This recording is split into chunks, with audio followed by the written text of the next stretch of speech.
I wanted to ask about now, like being in the now and the power of now, because when, like the gentleman was saying, you know, like you want a house and you're sitting here now and your inner being is looking at something differently than you are, and that's what your guidance is. But how does Source see if you're sitting here in the now and you don't have money, or if you don't have the relationship and the negative emotion is present? I feel like there's such a inclination that like you got to get off of it. You got to get out of the fear. You got to find a high-flying thought. But what is Source? What does your inner being feel about the negative emotions? Like, is it okay to... Well, your inner being isn't feeling anything about your negative emotion. The reason for your negative emotion is because you're focused differently than your inner being is focused. But we think that we can have a conversation that's going to solve this for you. In other words, your power is in your now, because this is where the junction of you and you is. The now is where you blend with your inner being to one degree or another. That's what now really is all about. It's how much of me I'm allowing to be here now. And the more of me that I'm allowing to be here now, the better I feel, because that larger part of me feels wonderful all the time. And so the power of now, really, if you could understand that it's about connection and alignment and receiving mode and nothing else. Here's another piece that we want to give to you. We haven't talked about this before. And it's what you're asking for. It's the leading edge thought that this gathering has brought us to. And we want you to relax and take in what we're going to say to you next. There is no future.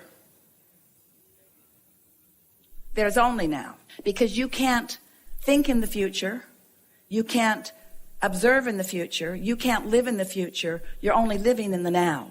You're living right now. Now you can anticipate what's coming next, or you can remember what came before. And you're doing that all now, of course. But we really want you to feel that now is all we have. Any of us. If you can focus with us and really feel what we're saying to you, it will make you stop worrying about getting old, because everyone's in the same place now. It will help you to no longer yearn for younger, skinnier times. Because you're doing it now. And so if you can take away from this conversation this important understanding that now there's me and my relationship to Source, period. There's me and me allowing myself to be in the receptive mode, which is, that sweet spot that I want to be in, because then I am allowing the absolute continuum of my life experience just the way I intended it. My broader viewpoint and my human viewpoint have converged magnificently, and now we are romping forward in this moment together. Sort of following it? Now. So, our earlier conversation about that feeling of freedom, the freedom to be in complete connection with who I am. So what is compassion? Compassion is me and my physical humanness, in my now, involved in whatever I'm involved in, and feeling about it the way Source feels about it. So take it. So what I was going to say next is, so if you're sitting there and you're like, okay, I don't have the house, or I don't have the relationship, are you invalidating now by just thinking, okay, well, my Source is only thinking about the relationship, is only thinking about a high-flying thought? Aren't you like diminishing now by not acknowledging where you are if you're without what you want? But if you make it as simple as it really is, right now I don't feel so good, and I'm using not having something as my reason for not feeling good. But my inner being is not doing that. And so what I'm feeling is not the absence of the relationship. I'm not feeling the absence of the house. I'm feeling my pinching myself off from how inner being is viewing the power of my now right now. When Source is looking through your eyes, the happiness of Source in regards to you is not contingent upon you having that house or not. It's contingent upon the vibration that you've found. But when you make it about the house, then you do something that Source isn't doing. So you separate yourself from Source and you diminish your power. And now you're not in the receptive mode, so you don't get the right ideas at the right time in order to get the house. Most humans are doing it in a sort of backwards way. Give me a better condition and I'll have a good feeling response to it. And Source is just always feeling good, which means conditions are always improving. And so when you flip it, when you realize that if I can find the freedom that only comes from feeling good anyway, no matter what, then the ideas will come in order to accomplish whatever it is that I need. But if you need the house to feel good, you can't get there. If you feel good, the house must come. So when you find yourself in the tent, you just immediately acknowledge it and just try to look at it in the way that Source would. All kinds of ideas began to flow. All kinds of ideas began to flow. First, this wonderful people that travel with Esther and for these events got everything arranged in a comfortable way, making sure that there was accommodation for all of you. And then the consideration about what to do about the heating and cooling. It's something that's sort of manually operated. In other words, everyone sort of jumped into place. Everyone's walking around with headphones. We do not believe that this hotel staff has ever been so attentive to anything ever than the power of the desire that was offered from everyone that was involved, and feel how things are sort of beginning to come into alignment. The tent doesn't seem so bad now, does it? There's an occasional motorcycle, and the man on the mower is bound and gagged and in the bushes over there. It's hard to catch.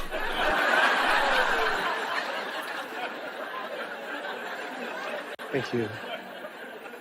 So did we get there? Yeah. So when we say to you that there is no future, sit in it and feel it with us for just a moment, because you can't be in the future. You can only be now. Now, now, now, now, now. And in your now, there are only two choices: alignment with broader perspective or not, some lesser degree of alignment. This helps you get your priorities straight. You can't be other than now, but you do have choices about how you feel. But so many people are regretting the past, trying to relitigate it, and in the process messing up their now.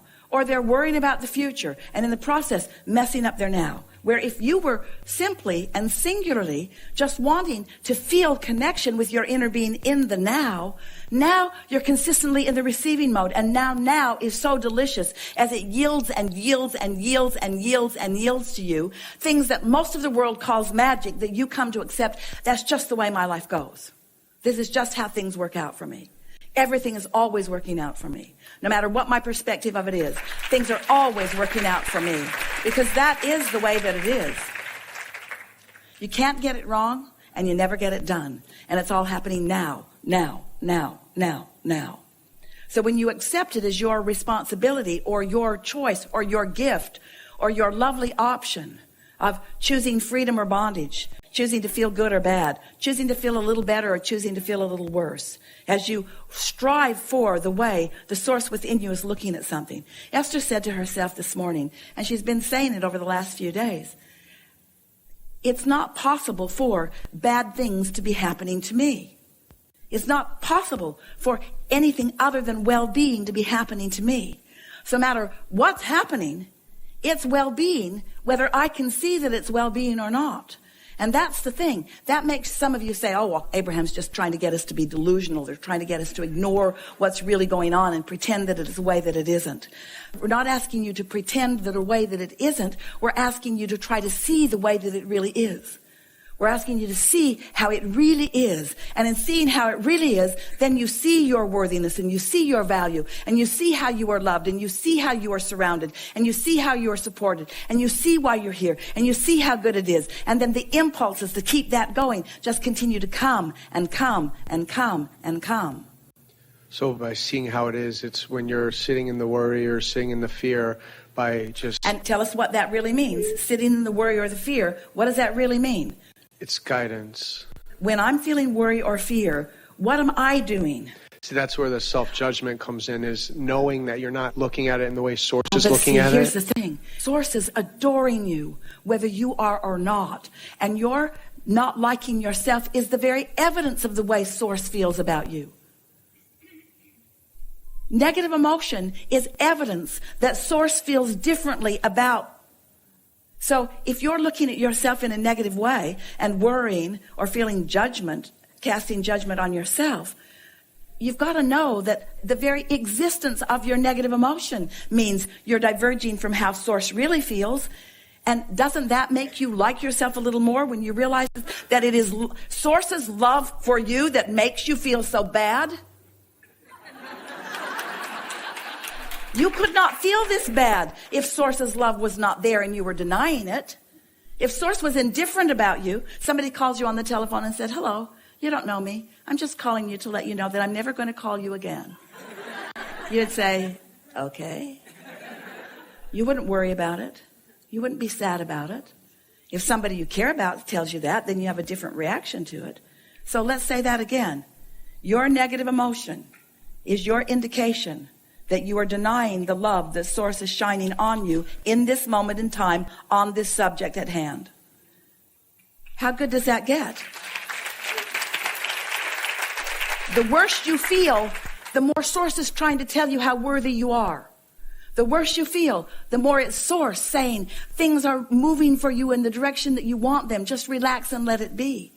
But when you hold to that lie or to that flawed premise and deny yourself connection with Source, those feelings can be very strong, can't they?